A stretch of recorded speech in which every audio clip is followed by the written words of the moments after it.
तो आज मैं आपको बहुत जल्दी से बताने वाला हूँ उन सप्लीमेंट्स के बारे में जो मेरे पर्सनली यूज्ड हैं, और मैं आपको अपने पर्सनल एक्सपीरियंस से बताने वाला हूँ कि कौन सा वो वर्थ इट है सप्लीमेंट और कौन सा आपके पैसे की वेस्टेज है। सबसे पहले बात करते हैं द गोल्डन सप्लीमेंट की। देखो, ये सप्लीमेंट जो है वो बेस्ट की भी कैटेगरी में सबसे ऊपर आता है मसल बिल्डिंग के लिए। और अगर आप टीनेजर हो, मेरी तरह स्कूल जाते हो, तो ये आपके लिए भी बेस्ट होगा, क्योंकि ये दिमाग को भी इम्प्रूव करता है और ओवरऑल फिजिकल हेल्थ भी इम्प्रूव करता है। ये मोस्ट रिसर्च सप्लीमेंट है पूरी सप्लीमेंट इंडस्ट्री का, और ये वो सप्लीमेंट है जिसकी मतलब कोई साइड इफेक्ट नहीं है मेजरली। मैं सप्लीमेंट की बात कर रहा हूँ, मोस्ट लोग समझ गए होंगे, मैं बात कर रहा हूँ क्रिएटिन मोनोहाइड्रेट की। तो क्रिएटिन मोनोहाइड्रेट हर कोई यूज़ कर सकता है अपने लाइफ में 3 से 5 ग्राम डेली, और इसके अगर आप 3 से 5 ग्राम लोगे तो कोई साइड इफेक्ट नहीं है। ये मोस्ट रिसर्च सप्लीमेंट है अभी तक का। उसके बाद अगर मैं इसमें ज़्यादा टाइम वेस्ट ना करते हुए अगर अगले सप्लीमेंट पे जाऊँ तो वो है वे प्रोटीन। अब देखो, सबसे पहले मैं एक चीज़ बता दूं, बहुत ज़्यादा मिथ है लोगों को वो क्लियर करूं। वे प्रोटीन नेचुरल है, ये क्रिएटिन भी नेचुरल है। देखो, हमारी बॉडी के अंदर जो होता है क्रिएटिन वो पाया जाता है, मैं आपको रिपोर्ट दिखा दूंगा। हमारे बॉडी के अंदर क्रिएटिन पाया जाता है, वैसे ही हमारे बॉडी के अंदर हमें प्रोटीन की ज़रूरत होती है, ठीक है। क्रिएटिन हमारे बॉडी के अंदर पाया जाता है, लेकिन वो उस मात्रा में नहीं होता अगर हम उससे थोड़ी और मात्रा में लें तो वो हमारे मसल ग्रोथ इंक्रीज कर सकता है, उसके अंदर वाटर रिटेंशन बढ़ा सकता है। वाटर रिटेंशन यानी एक मसल कितना ज़्यादा वाटर होल्ड कर रही है, जैसे कि एक खाली बोतल और वर्सेस एक फुल बोतल में कुछ कंपैरिजन आप देख सकते हो, ठीक है।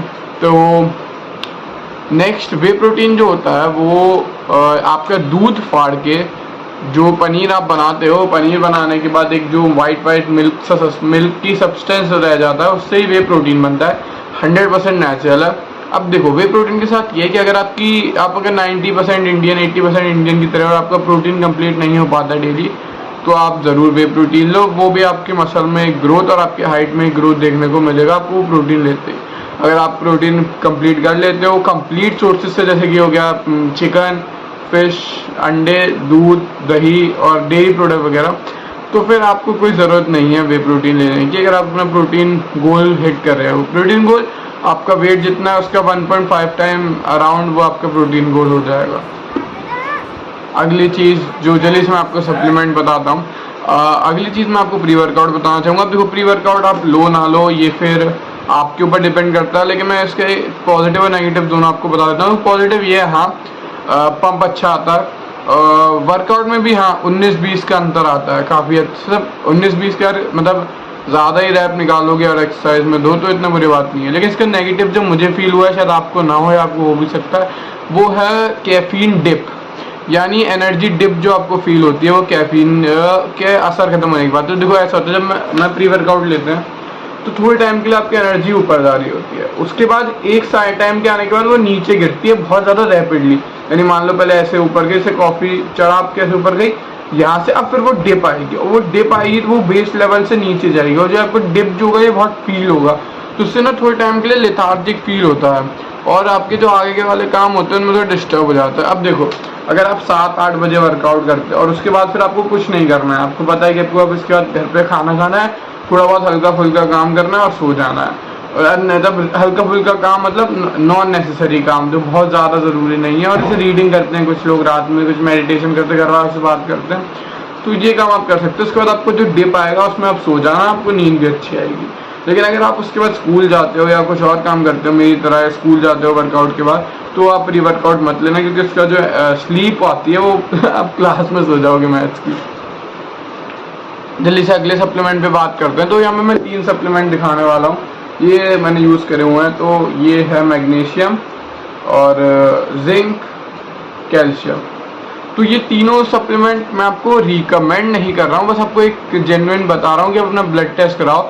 अगर इन तीनों में से आप में कुछ भी कम है तो ये तीनों आपकी हाइट ग्रोथ, आपकी मसल ग्रोथ, आपकी टेस्टोस्टेरोन, तीनों को इफेक्ट कर सकते हैं। मैग्नीशियम आपको एक अच्छी नींद देने में हेल्प करता है। जो जिंक है वो आपको आपके बॉडी में जितने भी हार्मोनल केमिकल रिएक्शन होते हैं उन सब में हेल्प करता है। और जो कैल्शियम है वो तो आपको बताइए आपकी बोन में हेल्प करता है। तो अगर मैं अगले सप्लीमेंट की बात करूं तो वो ये जल्दी से है जनरल हेल्थ का विटामिन डी। अब देखो, मोस्ट ऑफ द टीनेजर्स मेरी तरह हम लोग दिन में बाहर नहीं निकलते, तो हम मोस्ट ऑफ द टाइम दिन में बाहर नहीं निकलते हैं। तो अगर आपको ऐसा लगता है कि आप में विटामिन डी की डेफिशिएंसी है, जो कि आप ब्लड टेस्ट करा के चेक करा सकते हो, या आपको उसके सिम्टम्स आते हैं, तो एक विटामिन डी प्लस K2 की कैप्सूल आपके लिए बहुत काम आएगी। और trust me, most of the teenager को विटामिन डी डेफिशिएंसी होती है, हल्की बहुत। नेक्स्ट सप्लीमेंट की जल्दी से बात करते हैं। तो अगले जो सप्लीमेंट है वो इतना नेसेसरी नहीं है आपके लिए, पर वो आपको एक बूस्ट देगा, जो है अश्वगंधा। तो आप अपने लाइफ आप अश्वगंधा भी ट्राई कर सकते हो। तो ये कुछ वो सप्लीमेंट है जो मैंने खुद ट्राई करे हैं और इनके मुझे रिजल्ट मिले हैं। मैंने इन्हें सीरीज वाइज लगा दिया है, जो सबसे इम्पोर्टेंट है वो सबसे पहले और जो थोड़ा कम इम्पोर्टेंट है वो उसके बाद। तो तब तक के लिए bye and do what bottom 99% are not.